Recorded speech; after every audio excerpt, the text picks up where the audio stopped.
Niko House. Today, we're going to talk about something that I feel like is a huge elephant in the room.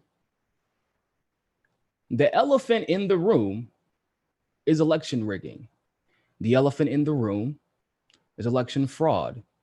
The elephant in the room is election justice or lack thereof. The elephant in the room looks a little bit like Tim Canova losing to Debbie Wasserman Schultz illegitimately, where literally, I wish I could remember the exact number, but basically, less. There were like 180,000 people who voted in a particular district, the district that Tim runs in. Or no, excuse me, it was 800,000. My apologies. It was about 800,000 people voted in that district. But in Tim Canova's race against Debbie Wasserman Schultz, most recently, only 180,000 people voted for a congressperson in that district. In other words, in the race for Tim Canova and Debbie Wasserman Schultz, only 180,000 people voted, even though 800,000 total people voted in that election for that district. That's what election. Or another great example is when we found out that um, that Brenda Snipes, who used to be the supervisor of Broward County, the election supervisor, she threw away, destroyed ballots, federal ballots. Mind you, I know everybody codifies that as, oh, she destroyed Tim Canova's ballots, which is true, but Tim Canova's name was not the only name on those ballots. That was during the 2016 election that she destroyed those ballots. So there could have been hundreds upon hundreds of thousands of Bernie votes in that. And by the way, Broward County is the largest county in Florida. It's the most populated county in Florida. So there could have been hundreds of thousands of votes in there. And guess what? We would never know. Like, it looks like Bernie getting, I mean, in LA, cases where people either get kicked off of the registration or the ballots get destroyed or thrown out or found later. Ballots never get counted. That happened. Actually, that also happened in Tim Canova's election. This most recent one, caught it on camera. Went on Lee Camp to talk about it. I urge you all to go check it out, by the way. Just Google Niko House on Redacted tonight. And I talk about where we recorded and we exposed the fact that they were literally taking ballots to a different location. It looks like the Hillary Clinton Victory Fund. Well, they were funneling money through super PACs to the state party so that they would do Hillary Clinton's bidding, and then funneling it back to the Hillary Clinton campaign, and the cycle went on. It looks like the DNC allowing superdelegates to vote in the second round, but also something that people keep forgetting to consider is the fact that the superdelegates vote in the second round, if necessary, for the president, but they absolutely vote in the first round for the vice president. And people don't know. And if you wonder how you end up with the Harry Truman who dropped 2 nuclear weapons on Japan and started the Cold War single-handedly, and you get, instead of getting Henry Wallace, you got a Harry Truman. Instead of getting peace, desegregation, and you know, just somebody who was about as woke as anybody could be in the damn 40s, you end up with Harry Truman, an open racist who literally dropped bombs on Japanese people after the war was already won. That's what happened, right? Henry Wallace was cheated out of his vice president position when we knew that FDR was on the way out one way or the other. And 8 months into FDR's presidency, he passes away. They get a puppet, Truman, to be the VP. And because everybody knew that FDR was on the way out, and we end up with Truman instead of Henry Wallace. So you think that the superdelegates picking VP isn't important? It absolutely is.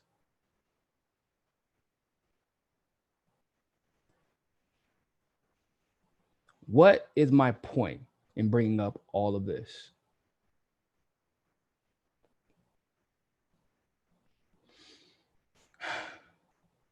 the point the reason I'm bringing up this point is because it does not get discussed.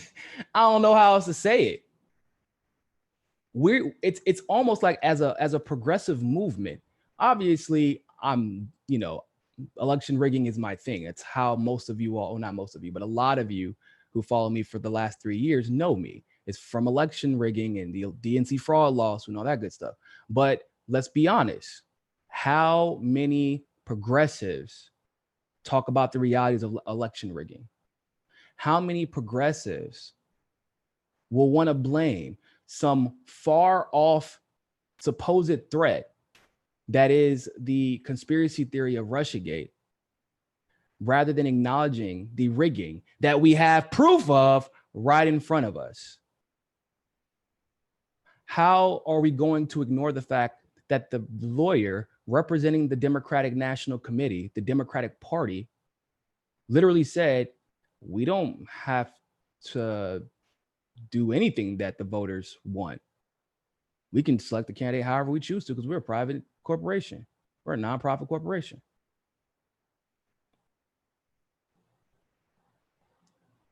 How are we ignoring all these things? And why? To what end? What are you hoping to achieve by ignoring all these realities? And why are they, and how is it being ignored? I guess is also another good question, right? So why is it being ignored? Because nobody wants to cover. Jimmy covers it, Lee Camp covers it, we cover it here, and of course at the Convo Couch. But Cynthia Nixon got cheated, and the most prominent voices said, move on. And that was one of the biggest critiques of my biggest critique of AOC at that time was that statement. Oh, we have to get behind Cuomo and vote blue. Did Nomiki Constant, literally everybody, I mean, celebrities were on Twitter like, yo, I got dropped from my registration. And then, of course, we already know that the New York Board of Elections has literally admitted to purposely dropping people from voter rolls. Admitted it. And instead of acknowledging it, addressing it, holding people accountable, and fixing the issue, we're always told to move on. Move on, just do better. Move on, run a better campaign. You know, it just wasn't your opportunity. You know, this is just a good opportunity to get your name out there, but you can't win this time. Just win next time. Look at what happened to Tiffany Caban in New York, running for Attorney General, or not Attorney General, excuse me, DA in Queens. She won. She literally won. She won her election and had it snatched from her. And people acted like it was no big deal. Oh, well, you know, we changed the conversation. Next time we'll get, no. Why are we talking about next time? There isn't going to be a next time because we still haven't addressed the issue. Why does it keep happening? Oh, because we haven't addressed the issue.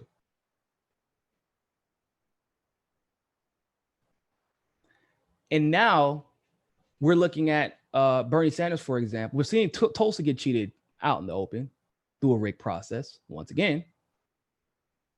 And now we're seeing Bernie Sanders, you know, he's winning. He's doing extremely well.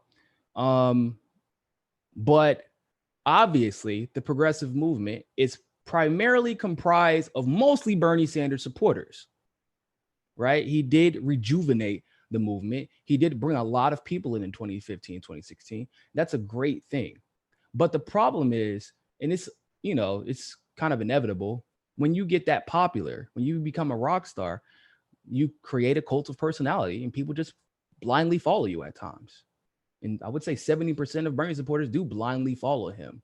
There are Bernie supporters that only believe Russiagate because Bernie told them to believe it. There are Bernie supporters that say, oh, we just have to work harder. We just have to do better. Like he didn't win the last election because Bernie said it. There are Bernie supporters who don't like, for example, support reparations because Bernie doesn't support it. Or not that he doesn't support it. No, he doesn't support it. I mean, to be honest with you. That's the norm. Like Syria is an adamant. I'm adamant about Syria and about calling out the lies in Syria because Tulsi informed me during our interview about how we're literally paying terrorists to destroy Syria, and neither side likes us there, nor do they like the rebels we're employing there. So like, I'm a Tulsi Gabbard fan. That was something I learned from Tulsi, and therefore that's like I fight for that issue and talk about it more often because I'm a Tulsi fan. It's like a normal thing, but that's where the danger in all of this comes in when we're talking about election rigging. Because the most prominent voice in the progressive movement at the time isn't calling out election integrity. We are now in a situation where 90% of the progressive movement is ignoring it. They think they can overcome it by voting. I have like some really bad news for you all. That's not going to work. It's not. Now, listen, before anybody's like, oh, you're just being a nihilist and you're just giving up all. No, that's not what I'm saying. I'm saying your strategy is not going to work. I'm not saying we can't overcome election and fraud. I'm saying your strategy of just sticking your fingers in your ear, closing your eyes, going la la la la la la, no no no no no no no no, we can't talk about that. We can't. That's not going to work. And I'm gonna explain why in a second. I think I saw a super chat. Jordan Susselman, do you have any connection to the Bernie campaign? Have you ever contacted them regarding the critiques you have? Hate seeing him not called a DNC. Yeah, I've talked about it. His foreign policy issues and things like that. And I actually send my videos oftentimes to people in the campaign. So they know.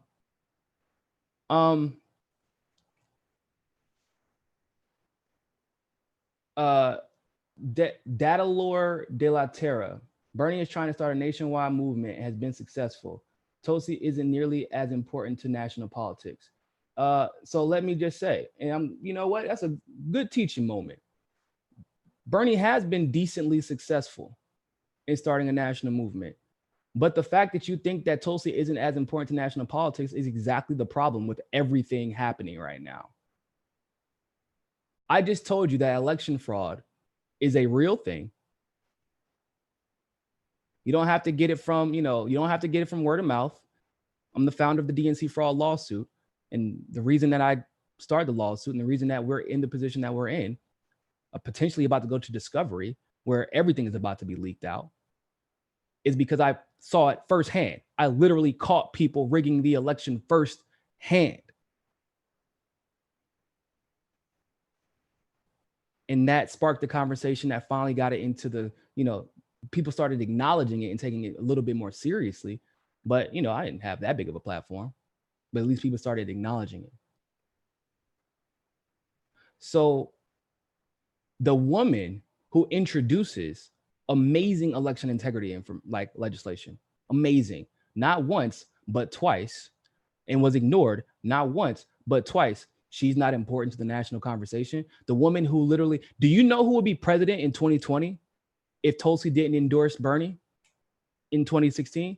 It would be, well, depending on if Hillary Clinton won or not. If she would have lost and Tulsi never endorsed Bernie, guess what? Tulsi would be the president in 2020. And if you don't know that, do your research. She was literally being propped up to be the president. Van Jones said it himself. She was going to be anointed queen of the Democratic Party because that is how much clout she had. You don't become the vice chair of the damn Democratic National Committee without having that type of clout.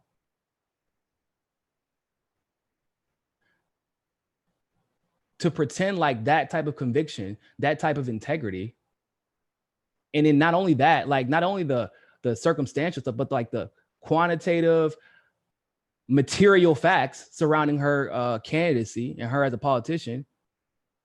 Her entire, if you haven't seen, her entire shtick is diluting the power of the executive office so that they can't start wars, so they can't surge troops, so that they can't drop bombs. Then she introduces a legitimate election integrity legislation that was then co-opted by the establishment. Then if she's not important to the national conversation, then why is it that everybody in the national conversation on the mainstream side is trying to smear her, and everyone else who isn't necessarily mainstream, but has their own personal agenda that usually involves Bernie, tries to smear her because they feel threatened by her candidacy? Because you don't have Twitter literally conspiring against you as a trending topic because you aren't important to the national conversation. So once again, this goes back to the overall point. Is your support for any particular candidate blinding your ability to self-reflect and actually become self-aware of you not taking issues seriously, and the fact that, and why are you, and then you got to ask, why are you not taking them seriously? Oh, because the candidate that I love, whoever it may be, isn't talking about that issue. Therefore, I don't care. And if I do talk about that issue, and I know that my candidate doesn't talk about that issue enough, but this particular candidate who may be a threat does talk about that issue enough, I'm not going to talk about it. Like when people trash UBI. I actually love UBI. Before Yang ever came into the picture, I talked about UBI often. I covered it a few times on my show. But just because Yang talks about it, you have supporters from all sides that now hate UBI, even though that's a progressive concept.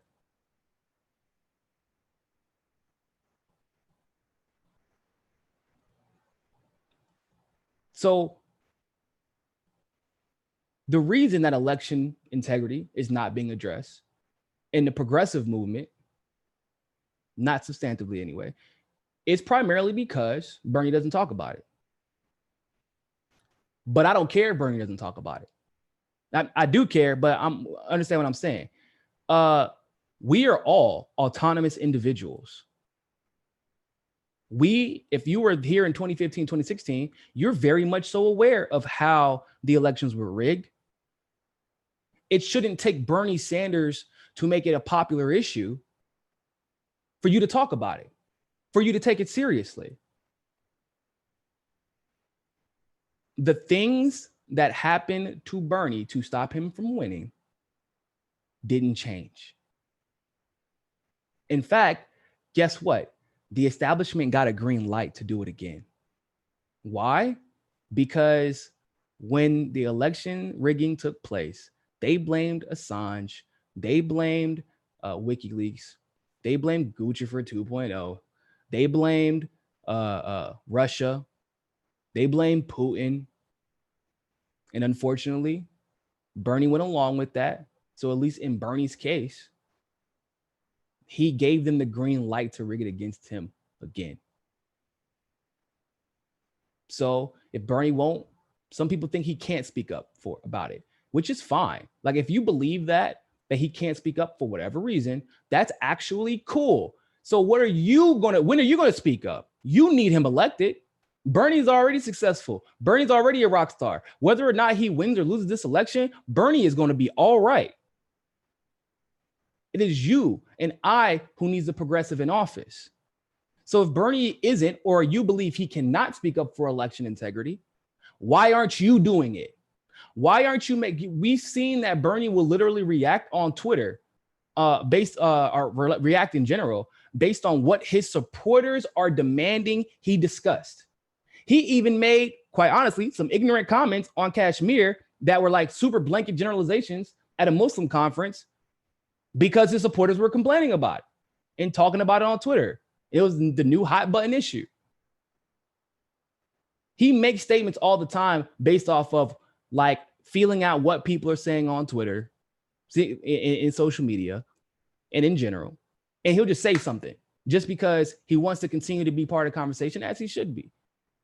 Sometimes he gets it wrong, but it's hard to get election integrity wrong.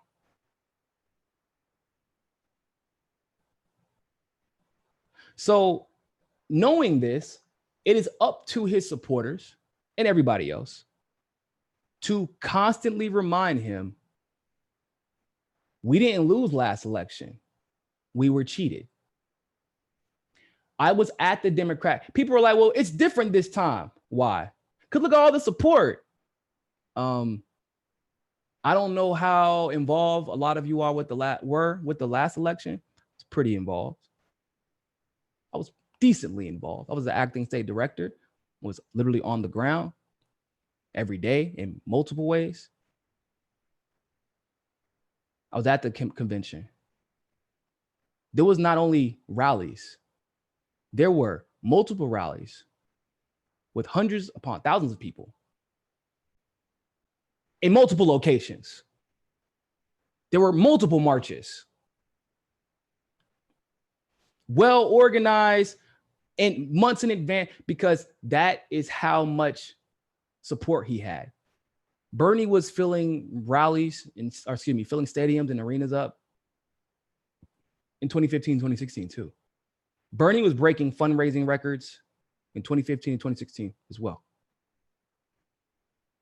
Bernie was completely defying polling outcomes in 2015 and 2016 as well.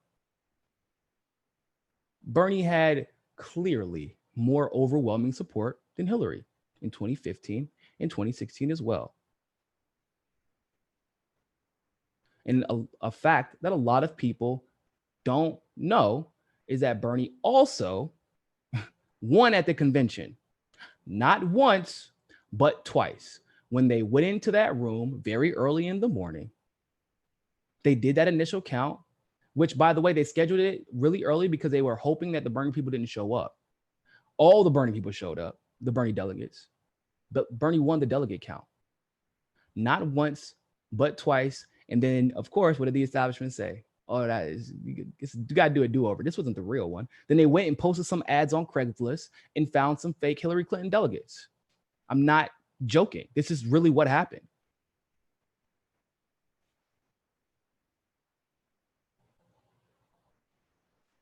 Bernie spoke at that convention, and literally his presence moved the crowd to tears.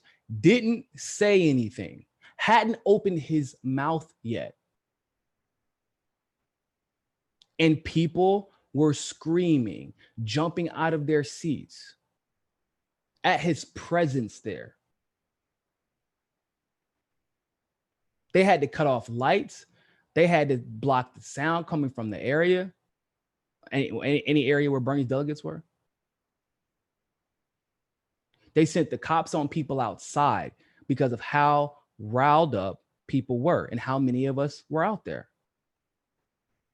Bernie had Jill Stein coming to speak on his behalf in protest, Lee Camp coming to speak on his behalf in protest, Tim Black coming to speak on his behalf, Jimmy Dore coming to speak on his behalf, myself coming to speak on his behalf. A large number of people. And what people do not seem to understand is that, guess what? We already had the overwhelming numbers. It wasn't enough. It was not enough because the DNC has zero incentive right now to call out election rigging, to correct their mistakes. And why would they, when the one man who has the most leverage over them hasn't spoken out about it? And the reason he hasn't spoken out about it, if we're being quite frank, is because of his supporters. It is quite honestly, it's he should be taking some responsibility for it, but his supporters are the ones that have experienced election fraud. Your vote is being silenced. Your vote is being taken away. Your volunteer hours are being wasted. Your money is being thrown away. So why does Bernie need to call out the election rigging when you won't call it out? Why should Bernie take election rigging seriously if you won't take election rigging seriously? Yeah, Bernie is having his election stolen from him, but you are literally having your voice stolen from you. You are having your generation, the security of your generation and the next generation after you stolen from you. Because if you and it's selfish. It is legitimately selfishness because they are worried that, in my opinion, this is pure speculation, but I think that there are a lot of people who are worried that Bernie won't listen to them if they call election rigging. And so it would just look like he's being attacked. And if he's being attacked and held accountable, then people are going to like, hold on, why isn't he addressing election integrity?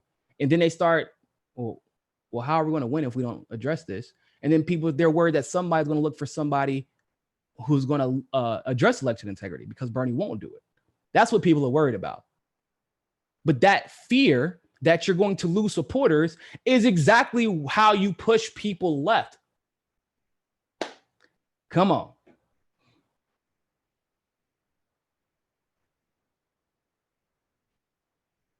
The DNC fraud lawsuit should have never fell out of the conversation. It should have never fallen out of the conversation in progressive circles, and because it's still alive. What was said still hasn't gone away.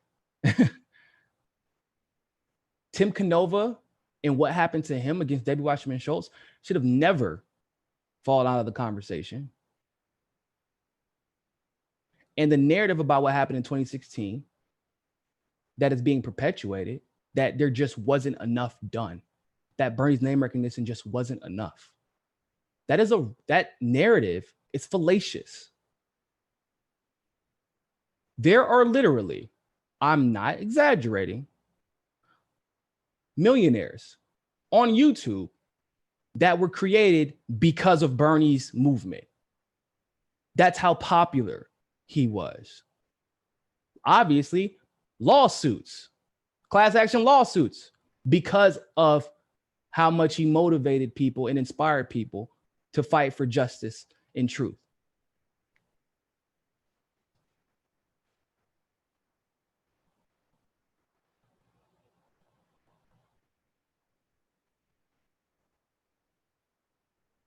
So Charles Pereira would love to see Biden win the nom and Bernie having to defend his senility. It would be so funny, but he's sheepdogging for Warren will be cool too. And it's so bad, to be honest with you, because Warren is like the sheep is a sheep herder. That's what she does. Joshua Guzman, bro, he didn't have any name recognition until further on. Josh. So once again, I'm not speaking like from some tangential, like outsider experience here. I was the acting state director for his campaign. In September, he filled an arena in Charleston with like 11 or 12,000 people. The way the Democratic primary worked, not only that, by the way, but he brought in millions of new voters. The registration for the Democratic Party was record-breaking because of Bernie.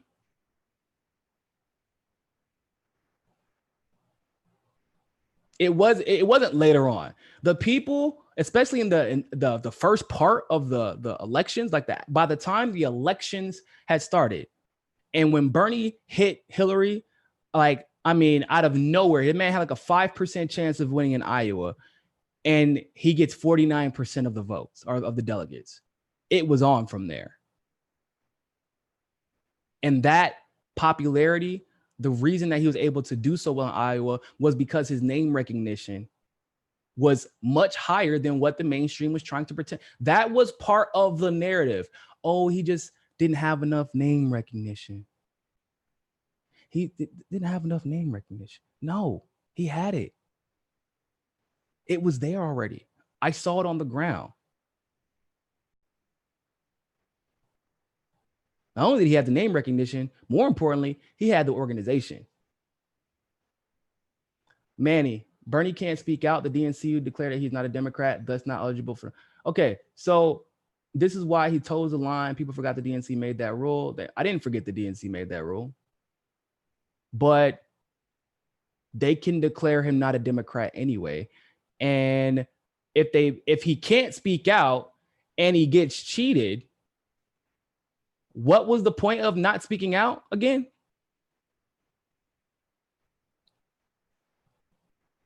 You have to apply political pressure. And like I said, Manny, I don't even put the onus as much on Bernie to speak out against election integrity because it is our voices getting taken away. It is our votes getting taken away. So don't put the onus as much on Bernie. Now, don't get me wrong. I would celebrate him if he did it, but I don't put the onus on Bernie. I put the onus on his supporters who are ignoring election integrity because Bernie isn't speaking about it. There's a difference.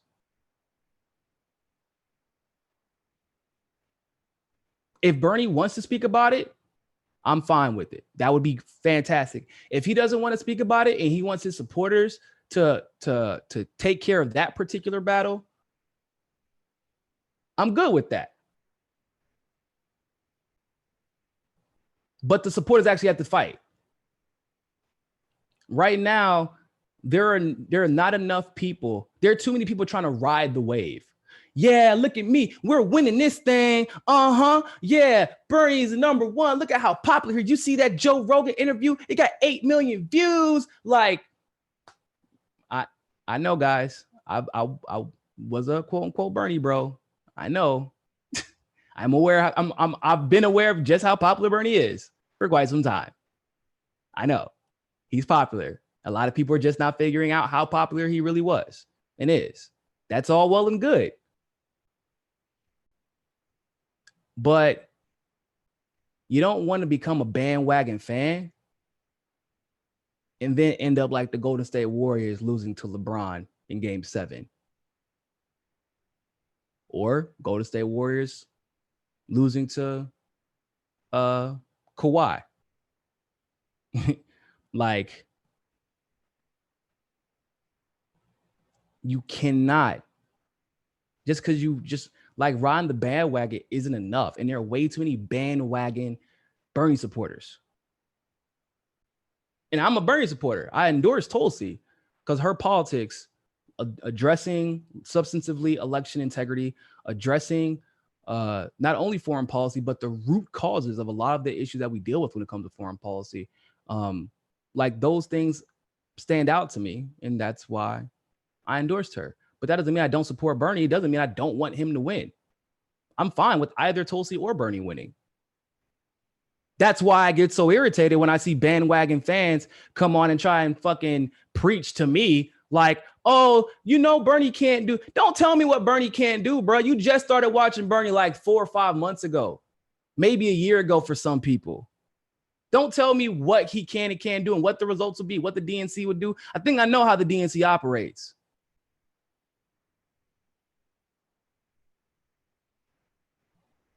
I've been threatened by the DNC. I had my life threatened by the DNC just for participating in the DNC fraud lawsuit. I know exactly how shrewd the DNC operates.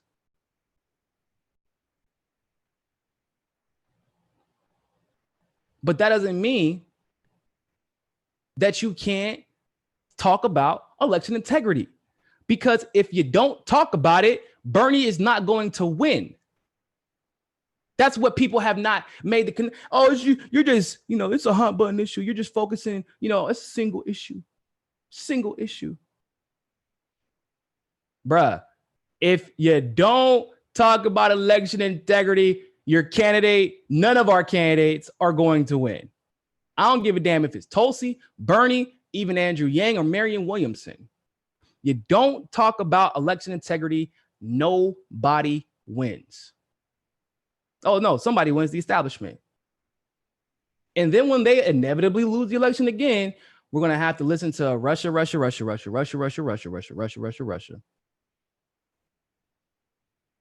Again. And I'm going to have to cringe and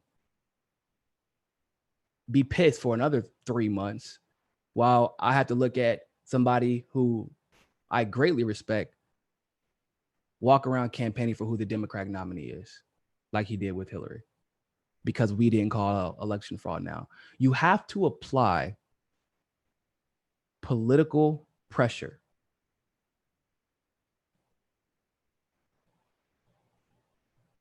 Period. And I love, Tulsi said this in one of her town halls. I think it was a New Hampshire town hall.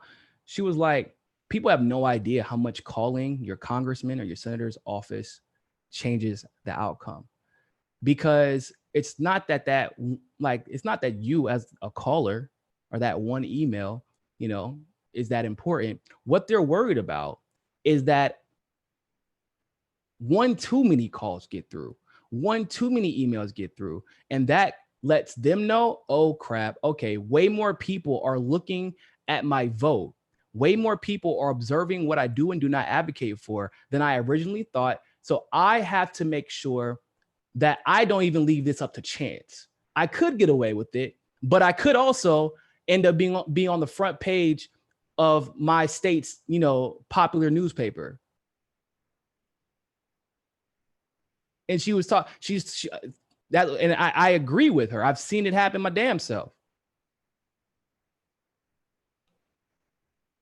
So you're not doing yourself any favors by ignoring the obvious.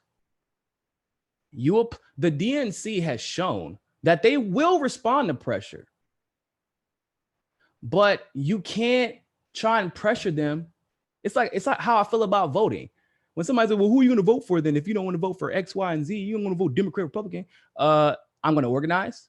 There are people that I can vote for in my local community, my municipality, at the state legislature. I'm going to fight for the issues and the causes that I believe in on the ground.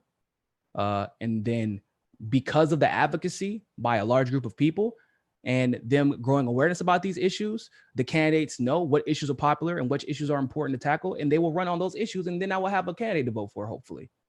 That's what I'll do. That's political pressure.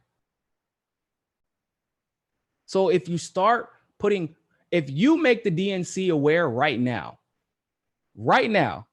hey, you're rigging the process, and we're all watching you. We're all taking your names down. We're waiting to call our local news stations. We're waiting in the corner with our cameras during the Iowa and Nevada caucuses. We're waiting for the exit polling. We're waiting for the corrupt methodology that you're going to try to use to convince people that somebody's polling higher than the progressive. We're waiting for all of this. You put pressure on them now and let them know you rig this election again, then you're going to have 4 more years of Trump, and a lot of y'all not going to have a job. And then guess what you got to worry about? Even if Bernie or Tulsi wins, then you have to worry about them rigging the general election against them. And I'm not joking, because the Democrats, they like Trump more than they pretend they do. Nancy Pelosi, Chuck Schumer, and Donald Trump have just had a grand old time screwing the people over the last 3 to 4 years. They love each other more than what they try and pretend they do in public. They need each other, because if you're an establishment Democrat and a progressive wins, you might not have a job in a couple of years anyway. Because when you run for re-election and they'll be like, hold on, did you support Bernie or did you support Tulsi? Well, no, but I do now. Oh, nah, I don't want to hear that. I need to know what you was doing in 2019. And you was a corporate Democrat in 2019. Well, I want a candidate that looks a lot like the candidate that I have in office that I voted for, and you aren't it. So you got to go. The Nancy Pelosi's of the world, they don't stay in Congress anyway. So they would rather just have Trump and point fingers at how bad he is than to have a progressive in office where they actually have to do their damn job. And all of a sudden, the corporations can't write the legislation anymore. You actually got to be there to write the legislation. You got to do some work if Bernie and Tulsi wins. So they will, and this has been pretty well documented. Thanks for the super chat, Butt Marshall. This has been pretty well documented, by the way. Look at what happened with George McGovern. People don't even know Jimmy Carter ran interference against George McGovern, the Democratic nominee. That's always like the one mark on Jimmy Carter that has always bothered me. Even though overall I like Jimmy. But that, bro, that was bad. They will run interference because The GOP and the Democratic Party are not different. I know they pretend like one's represented by a donkey and one represented by an elephant. That's not true. They're represented by one color and one sign. It's green and a dollar sign.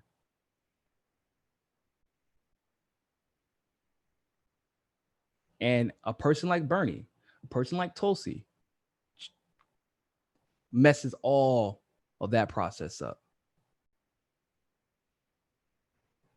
But you have to apply pressure now. You have to let them know that you know their names now. You have to let them know that you see the play on the field now. You can't react in politics. You can, but hey, you want to be Elizabeth Warren or do you want to be Bernie Sanders? You want to be late to the party where you thought you were going to get a vice presidency, or set yourself up for success and be ahead of the game? Manny, thanks for the super chat. Bernie has been bad on election integrity for quite some time. My issue is Tulsi supported him in 2016. He should back her on this. Him saying nothing does not help him. Horrible strategy. Yeah, 100% agree. He would literally gain supporters if he just said the simple fact. Yeah, absolutely. She should not have been kept out of the debate based off of arbitrary polling methods. That's all he had to say. It's nobody's asking him to go down the hill for her. And then people say, well, he'll get smeared in the media. Yeah, he will get smeared in the media. But also, did y'all see my segment yesterday or day before yesterday with Whoopi Goldberg? He literally had his entire platform just snatched from him by Whoopi Goldberg and said, Yang believes this, why don't you? He's going to get smeared regardless. They're going to attack him regardless. They literally tried to say that Bernie was lying about how many bankruptcies are that take place because of medical expenses. Washington Post tried to say Bernie was lying, and Washington Post was the organization that Bernie got the statistic from. They're going to smear him regardless. So how would you rather your hero go out? If he has to go, if they're going to cheat him, they're going to cheat him, right? But we can be preventative. But if he has to go out, if he's going to go out no matter what we do you want him upright, shoulders back, standing tall, looking up, going out with pride, knowing that he represented us and he fought as hard as he possibly could with conviction, the same way he asks us to do when he says it's not me, it's us? Or do you want him groveling at the DNC's feet, begging to not be cheated if I'm nice enough to you? Don't cheat me, I'm nice. And the supporters pretending like rigging doesn't exist because you're on top now. Okay, yeah, you're on top now. But what happens when the rigging is over and literally everyone else is looking at you like, told you?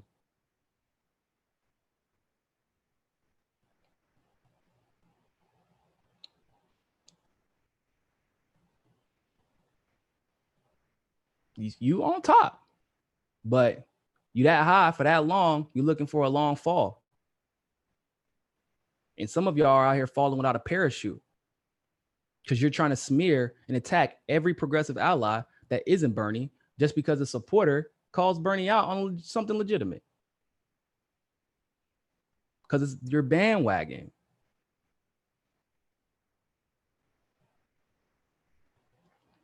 Can't be that way.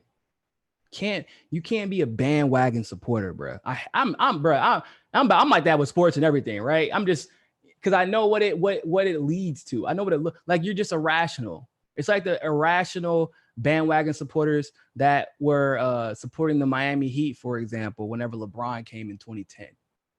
All of a sudden, LeBron was better than Kobe.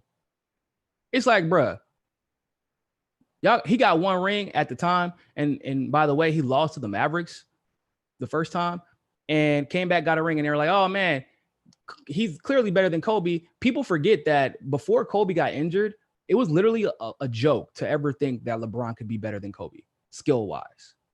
Because in their primes, respectively, Kobe's still, but that's what happens when you're a bandwagon fan. The objective facts don't matter. Despite that's what happens. In their primes, Kobe was better in every way than LeBron was. Doesn't matter, because that's what bandwagoning does. You throw your objectivity out the window. But we can't be that way in politics. It's different in sports, but in politics, can't be that way, because the laziness of bandwagoning is conducive to the failure of the progressive movement. I think I saw a super chat. I want to make sure I don't miss it. I don't get it. You're right. He doesn't have to down this hill, but he should fire off a few shots. Will he speak out if he is cheated again? I don't know, Manny. I honestly do not know. That's what I think a lot of people are worried about.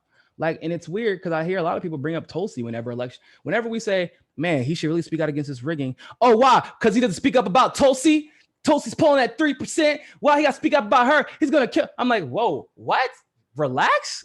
We're talking about election integrity and Bernie not speaking out, which, by the way, we call out everybody who doesn't speak out about election integrity. Before Tulsi was running, we were calling out the people who are calling out election integrity now. We're calling it out then. And a lot of the reason that Tulsi got a lot of progressives really early was because of her stance with election integrity. So there's nothing to do with Tulsi. We want him to speak out because it's a rigged process. And if you're the mouthpiece of the progressive movement, like he is, if we're being objective, he is definitely the mouthpiece of the progressive movement. He has the largest microphone. It's not like it's just Bernie getting cheated. I just told you Tim Canova got cheated. I just told you Tiffany Caban got cheated. I just told you Cynthia Nixon got cheated. I just told you they're trying to cheat Tulsi right now. There are people who got cheated in the California jungle primary not too long ago. Your soldiers, your generals are getting cheated. Soldiers and generals of the progressive movement, I mean. The people, if Tim Canova was in Congress, he would make sure Bernie's legislation got passed. If Tiffany Caban was a DA in New York, and if she was successful, she could have eventually been either one of Bernie's U.S. attorneys or been the Attorney General of New York, and would have made sure that in that important city that Bernie Sanders' criminal justice reform was being pushed and upheld. When your soldiers are being cheated and your generals are being cheated, how do you expect to win a war with no soldiers? And how do you expect your soldiers to win elections if you're not advocating for them past a stumping speech?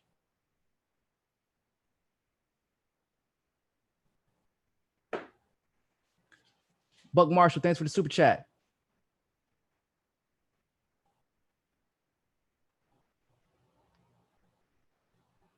There are a plethora of reasons for Bernie to stay silent on certain issues for the good of his candidacy and the people. For example, I don't know, the Jeffrey Epstein situation. He would have to call a lot of very popular Democrats and dig down a rabbit hole that it may not be worth it for him to dig through. In the grand scheme, most of us knew Jeffrey Epstein was going to end up dead anyway. If we're being honest, I get that. It would be cool if he did, but I get that. Election integrity is not that issue. It is not. If you're a Bernie supporter, and by the way, this goes for Tulsi too. If Tulsi didn't speak out against her being kept out of the debates, if she didn't release that press release, I would have been pissed. I would have been upset at her. Because if you can't advocate for yourself, how are you going to advocate for me when you're sitting in the highest office in the land? And, I'm a faceless voter.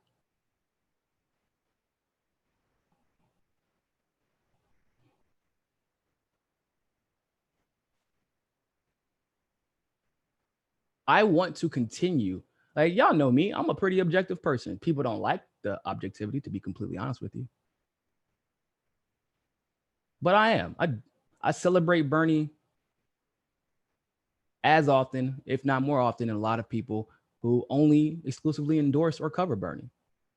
And I celebrate him more substantively and explain just why what he's doing is so important depending on the issue. So that when I have to go out of my way to say, nah, bro, you got to call this out. You have to, like what he said about Chelsea Manning, not cool. He said that Chelsea Manning, we should appreciate what she did, but, you know, she still broke the law. Silence on Julian Assange wasn't cool. So when I have to call him out, it sucks. When I had to call out Tulsi, it sucks. But the difference is when I call out Tulsi supporters don't bombard me or attack me. I don't get called a Bernie sycophant for critiquing Tulsi or a Bernie cultist for critiquing Tulsi. Nobody ever deflects and says that I'm just a Bernie bro. That's why I critiqued Tulsi for whatever thing I critiqued her for. Like the Biden situation, for example. Or when she made that initial statement about Maduro and Assad when she was on The View. Nobody said you're just a Bernie sycophant. Just a Bernie cultist. No, people were like, Tulsi's not perfect. We have to hold her accountable. But when I critique Bernie, despite the fact that, like I said, objectively, I probably give more coverage to all candidates than every other YouTuber. Like fair coverage. I'll cover when Yang messes up. I'll cover when he does something good. I cover when Marianne Williamson surprises me. I cover, that's just how I am. Because people want to know the news. They don't want to necessarily know your spin on everything. They just want to know the news. And yet the only time that I catch mad heat is when I say a rightful critique and ask Bernie to be the progressive champion. People are like, don't ruin this for us. Calling him out is going to make sure we lose and divide progressives. Huh? No. Double back. What did you just say? Say it again. Calling him out is going to, you're going to divide people. Hold up. You're telling me holding a progressive candidate to progressive standard is going to make progressives lose? So why is it that the same supporters always say we should critique every other progressive, like to the point where it's just trolling, and you got to cancel everybody else, but not Bernie though. You got to hold everybody else accountable, but not Bernie.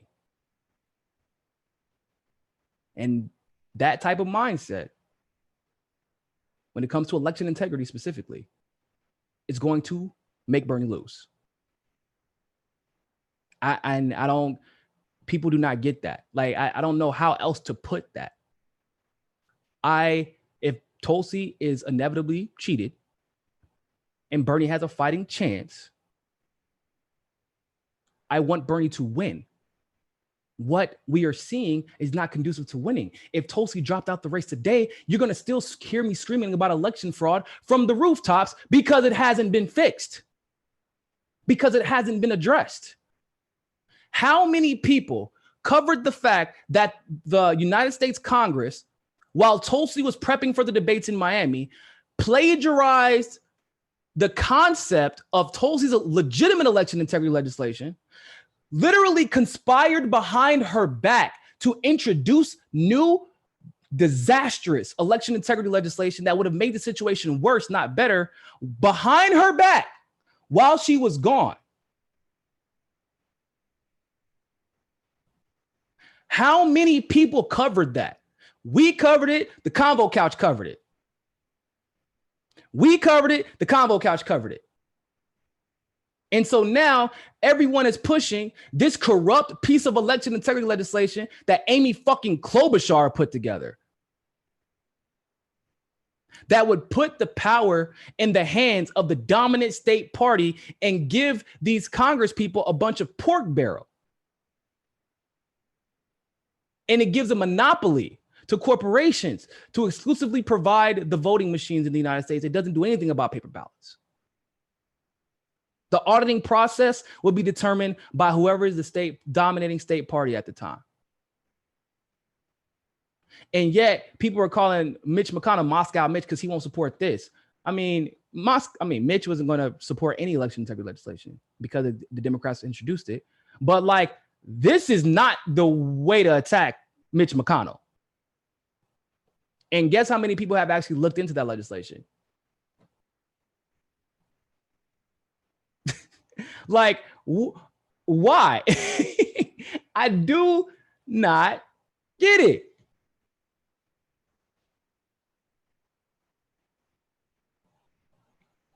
If we have, like, nobody wants to look, nobody, I don't know, I just guess nobody wants to do the dirty work, I guess. Nobody wants to do the difficult stuff. Nobody wants to have their heart broken. Like, yo, you don't want to be that person to look up something that your hero pushed, and then like, man, hey man, this is not a good legislation. You got to do something about this.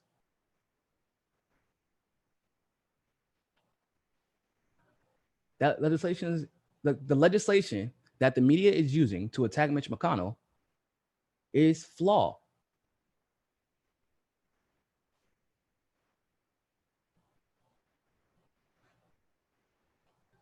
One second.